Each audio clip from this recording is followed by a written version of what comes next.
आशा पारेख अभिनय जगत के उन चंद सितारों में शामिल हैं जो भारतीय सिनेमा के आकाश में हमेशा जगमगाता रहेगा। कई लोग आशा और उनकी जिंदगी को अपना आदर्श मानते थे। खूबसूरत चेहरा, प्रतिभा की धनी और दुनिया भर में लाखों चाहने वाले प्रशंसक। बाहर से हर चीज ऐसी थी जिसके लिए लोग दुआएं मांगा करते हैं। लेकिन क्या आशा वाकई खुश थी? और वो सफलता के इस मुकाम पर पहुंचकर क्या खुशी से जीवन बिता रही थी? आशा पर हर कोई फिदा था, हीरो भी उन पर जान छिड़कते थे। लेकिन इस सब के बीच इस अभिनेत्री की जिंदगी का एक पहलू ऐसा भी है जिसे प्यार के लिए समर्पण कहें या फिर इश्क की नाकामी, समझ नहीं आता। दरअसल इतना नाम, शोहरत और इज्जत कमाने के बावजूद आशा अपनी निजी जिंदगी में बिल्कुल अकेली है।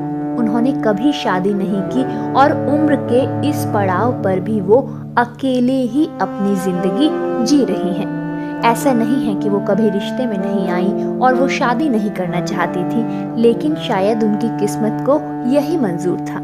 हालांकि इसके पीछे एक कहानी है जो एक इंटरव्यू में खुद आशा पारेख ने बताई थी। इस इंटरव्यू में आशा ने अपनी जिंदगी पर खुलकर बात की थी। आशा ने कहा था, माता पिता को कम उम्र में खो देना बहुत दर्दनाक होता है। हालांकि जो होना होता है, होता वही है। मैं अपने पेरेंट्स के जाने के बाद बहुत अकेली हो गई थी और मुझे सब कुछ खुद ही करना था। मेरे जहन में आत्महत्या के ख्याल आते थे।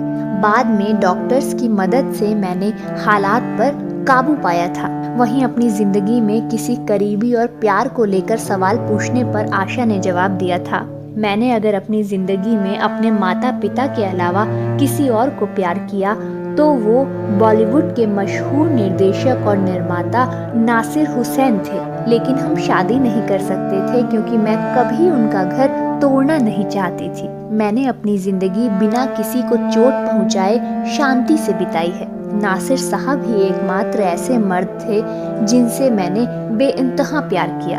लेकिन विडंबना ये रही कि वो इंसान शादीशुदा था और मैं दूसरी औरत बनकर किसी और का घर नहीं तोड़ना चाहती थी। मैं उसके बच्चों की नजर में बुरी औरत नहीं बनना चाहती थी। बस इसलिए वो रिश्ता आगे नहीं बढ़ा। लेकिन मुझे इसका कोई मलाल नहीं है। मुझे इस बात की खुशी है कि मेरे और नासिर साहब के परिवार के बीच कभी कोई अनबन नहीं हुई। मैं कभी नासिर को उनके परिवार से अलग नहीं करना चाहती थी और इसी डर से मैंने कभी उनसे शादी नहीं की। आशा ने कहा था, मैं शादी करना चाहती थी, माँ बनना मुझे अच्छा लगता, लेकिन ऐसा हो नहीं सका। मेरा मानना है कि शादियाँ ऊपर से तय होती हैं और शायद इस मामले में भगवान मेरी जोड़ी बनाना ही भूल गए। मेरी शादी का संयोग ही नहीं था, इसलिए ताउम्र मैं कुंवारी ही रही। तो ये थी दिग्गज अदाकारा आशा पारेख की निजी जिंदगी से जुड़ी कुछ खास बातें, जिन्होंने अकेली रहकर अपने दम पर अपनी तकदीर बदली, अपनी शर्तों पर जिंदगी जी और उन महिलाओं के लिए मिसाल कायम की जो अकेलेपन में निराश हो जाती हैं और हिम्मत हार जाती हैं। धन्यवाद।